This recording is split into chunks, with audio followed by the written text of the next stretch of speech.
Assalamualaikum warahmatullahi wabarakatuh. Halo semuanya, nama saya Salsabila.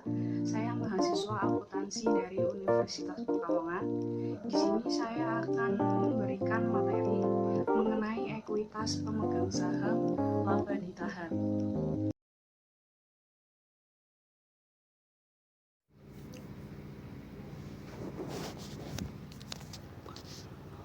Di sini saya akan menjelaskan bab ekuitas pemegang saham 2 tentang laba ditahan. Laba ditahan merupakan sebagian atau seluruh laba yang diperoleh perusahaan yang tidak dibagikan kepada para pemegang saham dalam bentuk dividen. Setiap laba yang tidak dibagikan kepada para pemegang saham akan menjadi tambahan ekuitas pemegang saham. Dalam pembukuan, laba tidak dibagi menunjukkan saldo sebelah kredit dan dalam laporan posisi keuangan disajikan di sebelah pasifa termasuk pada struktur modal. Berikut adalah pos-pos umum yang menaikkan atau menurunkan laba ditahan. Ini yang sebelah kiri rugi bersih, penyesuaian periode sebelumnya, dividen tunai atau scrip, dividen properti, dividen saham, dan beberapa transaksi saham treasury. Lalu yang ini sebelah kanan adalah laba bersih, penyesuaian periode sebelumnya, dan yang terakhir penyesuaian akibat kuasi organisasi. Laba tidak dibagi dapat digunakan untuk yang pertama, pembayaran dividen kepada para pemegang saham. Yang kedua, penutupan kerugian. Yang ketiga, cadangan untuk tujuan tertentu. Dan yang terakhir, rekapitulasi. Selanjutnya ada kebijakan dividen. Dividen merupakan transfer sejumlah nilai dari perusahaan kepada pemegang saham atau pembagian laba ditahan kepada para ekuitas pemegang saham. Nilai yang ditransfer tersebut biasanya merupakan aktiva perusahaan baik kas maupun non-kas. Penentuan jumlah dividen yang tepat harus dibayarkan didasarkan atas akumulasi laba sesuai dengan hasil keputusan RUPS. Perseroan enggan untuk mengurangi atau mengeliminasi dividennya karena mereka percaya bahwa tindakan ini akan dipandang negatif oleh pasar sekuritas. Sebagai konsekuensinya, perseroan yang telah membayar dividen tunai akan melakukan setiap upaya untuk melanjutkan pembayaran tersebut di masa depan. Namun tidak selalu dividen dapat dibagikan kepada para ekuitas pemegang saham, tergantung dari kondisi keuangan atau likuiditas dari perusahaan yang bersangkutan. Di samping itu, laba ditahan untuk tujuan operasi atau dividen untuk likuidasi tidak dapat dibagikan kepada para ekuitas pemegang saham. Selanjutnya adalah jenis-jenis dividen. Yang pertama, dividen tunai atau kas. Dividen ini dibayarkan kepada para pemegang saham berupa uang tunai. Contohnya, pada tanggal 20 Desember 2005, Incorporation mengumumkan pembagian dividen sebesar $1.000 untuk setiap lembar saham biasa yang beredar sebanyak 1.000 lembar, yang akan dibayarkan pada tanggal 20 Januari 2006. Pengumuman dividen tersebut dicatat tanggal 28 Desember 2005. Ayat jurnal untuk mencatat transaksi tersebut adalah sebagai berikut. Tanggal 20 Desember 2005, transaksinya pengumuman dividen, jurnalnya laba ditahan dividen kas terhadap hutang dividen kas sebesar $1 juta. Lalu tanggal 28 Desember ini pencatatan dividen tidak ada jurnalnya. 20 Januari 2006, transaksinya pembayaran dividen, jurnalnya hutang dividen kas terhadap kas sebesar $1 juta. Dividen properti biasanya dalam bentuk surat berharga perusahaan lain yang dimiliki oleh perusahaan, persediaan, atau aktiva lainnya. Contoh, Milan Co. mempunyai 10.000 lembar saham Torino Corp. dengan harga perolehan $1.100.000. Pada tanggal 20 Desember 2005 diumumkan pembagian properti dividends untuk setiap lembar saham Milan Co. beredar 5.000 lembar. Pengumuman dividen tersebut dicatat tanggal 28 Desember 2005 dan akan dibayarkan pada tanggal 20 Januari 2006. Ayat jurnal untuk mencatat transaksi tersebut sebagai berikut. Tanggal 20 Desember 2005, transaksinya pengumuman dividen $1.100.000 dibagi 10.000 lembar dikali 5.000 lembar. Jurnalnya, laba ditahan dividen properti terhadap hutang dividen properti sebesar 550.000 dolar. Lalu tanggal 20 Desember 2005 ada lagi transaksi pencatatan keuntungan 5.000 lembar dikali 10.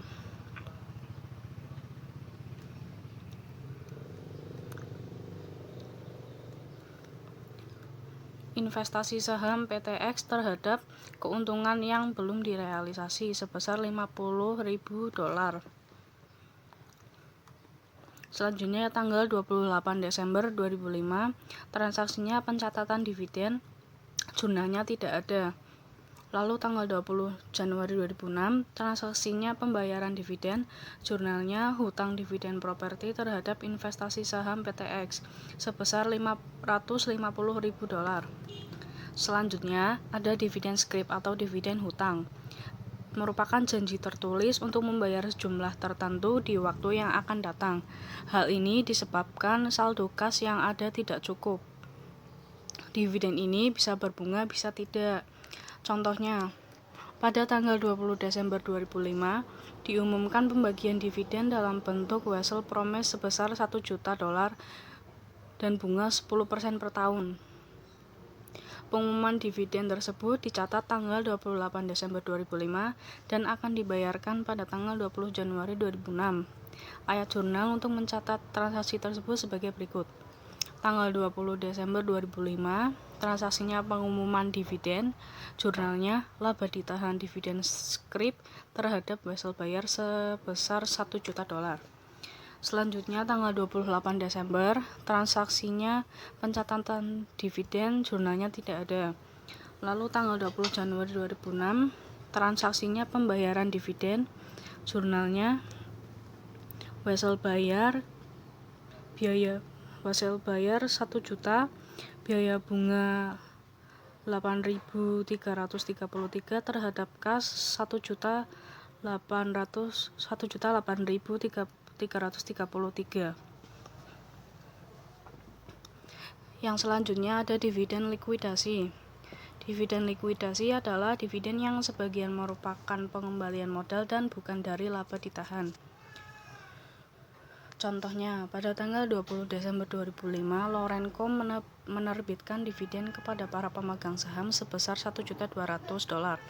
Pengumuman dividen tunai ini menyatakan bahwa 900.000 dolar harus dipertimbangkan sebagai laba dan sisanya merupakan pengembalian modal. Pengumuman dividen tersebut dicatat tanggal 28 Desember 2005 dan akan dibayarkan pada tanggal 20 Januari 2006. Ayat jurnal untuk mencatat transaksi tersebut sebagai berikut. Tanggal 20 Desember 2005, transaksinya pengumuman dividen, jurnalnya adalah laba ditahan sebesar 900.000, tambahan modal disetor 300.000, lalu di sebelah kredit hutang dividen 1.200.000. Tanggal 28 Desember, pencatatan dividen tidak di jurnal. Lalu tanggal 20 Januari 2006, transaksi pembayaran dividen, jurnalnya adalah hutang dividen terhadap kas sebesar 1.200.000. Selanjutnya ada dividen saham. Pembagian tambahan saham tanpa dibungut bayaran kepada para pemegang saham sebanding dengan saham-saham yang dimiliki. Tujuannya yang pertama untuk menahan laba secara tetap, yaitu dengan mengkapitalisir laba tidak dibagi dan dikreditkan modal saham. Pembagian dividen tanpa menggunakan pembayaran tunai atau aktiva yang diperlukan untuk modal kerja dan ekspansi. Untuk menaikkan jumlah lembar saham yang beredar sehingga harga pasarnya akan turun. Selanjutnya ukuran dividen saham. Dividen saham kecil kurang dari 20% dari saham perusahaan yang diterbitkan, dicatat pada nilai pasar wajar. Yang kedua, dividen saham besar, lebih dari 20-25% dari saham perusahaan yang diterbitkan, dicatat pada nilai nominal. Akuntansi ini didasarkan pada asumsi bahwa dividen saham ukuran kecil akan memiliki pengaruh kecil pada harga saham beredar. Berikut ilustrasinya. Corporation memiliki 50.000 saham yang diterbitkan dan beredar. Nilai nominal saham sebesar $10 per saham dan nilai pasarnya sebesar $15 per saham. Dividen saham 10% diumumkan. Laba ditahan, dividen saham sebesar 50.000 dikali 10% dikali 15, yaitu 75.000. Di sebelah kredit, dividen saham biasa yang dapat didistribusikan sebesar 50.000 dan juga premi saham biasa sebesar 25.000. Lalu saham yang diterbitkan. Dividen saham biasa yang dapat didistribusikan terhadap modal saham biasa sebesar 50.000. Penyajian laporannya.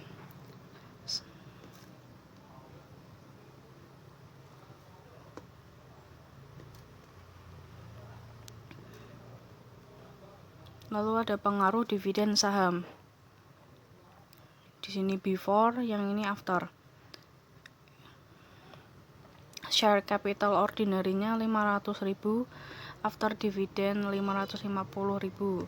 Share premium ordinary yang before tidak ada, yang after 25.000. Retain earning-nya before 300, after-nya 225.000. Total equity-nya yang before 800.000, yang after 800.000 sama. Yang terakhir outstanding share yang before 50.000, yang after dividend 55.000. Dividen saham dapat dibagikan dengan cara yang pertama biasa, yang kedua spesial. Yang biasa, dividen saham berupa saham yang jenisnya sama. Dividen saham biasa untuk pemegang saham biasa, lalu dividen saham prioritas untuk pemegang saham prioritas. Lalu yang spesial atau khusus, dividen saham berupa saham yang jenisnya berbeda. Dividen saham prioritas untuk pemegang saham biasa, dividen saham biasa untuk pemegang saham prioritas. Berikut adalah contohnya. Struktur modal REIT Corporation adalah sebagai berikut. Modal prioritas nominal 200 per lembar, beredar 5.000 lembar sebesar 1 juta. Agio saham prioritas sebesar 100.000. Modal biasa nominal 100 per lembar, beredar 10.000 lembar sebesar 1 juta. Agio saham biasa 150.000. Laba tidak dibagi 1.500.000. Jumlah 3.750.000. Harga pasar per lembar, saham prioritas 250, saham biasa 110. Untuk mencatat dividen saham, terdapat beberapa harga yang dapat digunakan. Yang pertama dicatat sebesar harga pasar pada saat saham dibagi. Yang kedua dicatat sebesar nilai nominal pada saat saham dibagi. Yang ketiga dicatat sebesar harga jual sahamnya sehingga jumlah agio disagio sama. Berikut adalah contohnya.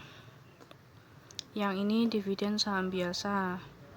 Dicatat sebesar harga pasar pada saat saham dibagi. Bisa dilihat sendiri.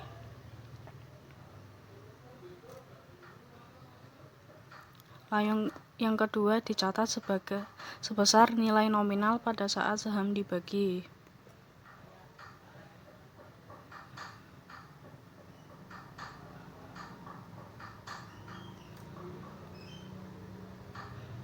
Yang ketiga, dicatat sebesar harga jual sahamnya sehingga jumlah agio disagio sama.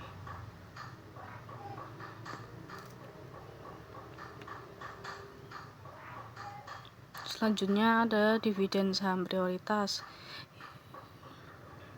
Yang ini dicatat sebesar harga pasar pada saat saham dibagi.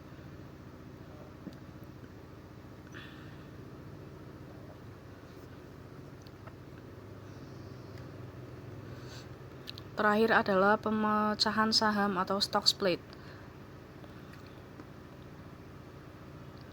Yang pertama, mengurangi nilai pasar saham.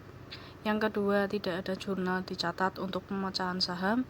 Yang ketiga, menurunkan nilai nominal dan meningkatkan jumlah saham. Yang selanjutnya ada penyajian dan analisis ekuitas pemegang saham. Tiga kategori berikut biasanya muncul pada kelompok ekuitas pemegang saham. Yang pertama modal saham, yang kedua tambahan modal disetor, yang ketiga laba ditahan. Dua kategori yang pertama yaitu modal saham dan tambahan modal disetor merupakan modal kontribusi, sementara laba ditahan merupakan modal yang diperoleh perusahaan. Ketiga kategori tersebut dilaporkan dalam bentuk ikhtisar pada laporan posisi keuangan atau neraca.